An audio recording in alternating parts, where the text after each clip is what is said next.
ما از شهر نو از ما با سال نو تماشا کنیم میبینیم برای ارچه اگه این سال 2022 میشه سالی بهتری میشه. خیلی شاد شدم برای که سالی گذشته نبود با سبب کرونا ویروس. این سال خوشبختانه ارچه سال نو رو جشن میگیریم، برای همین خیلی خوشحالم. فهمیدیم که در اینجا ارچه است، برای همین برای صورتگیری با همراه دوگانه هایم اومدیم. سال ارچه رو گذاشتن اون خیلی خرسان شدیم.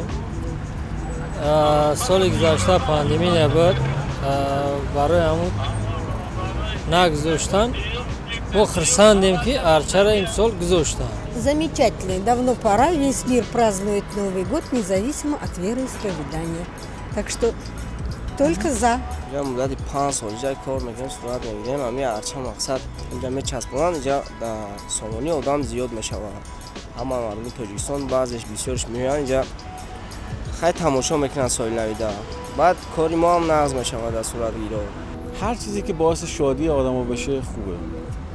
هر چیزی که روحیه آدمو رو عوض کنه به نظرم خوبه. حالا یه سری نمادهای فرهنگی باشه در هر صورت خوبه. هر سال میبینن اینا شما کلونا مادرها اینو پیش آف می‌آوردیم وقتی که یا همینجا بچه ارچه میدی ارچه میشه. باز با بچه‌های وای ما آوردیم.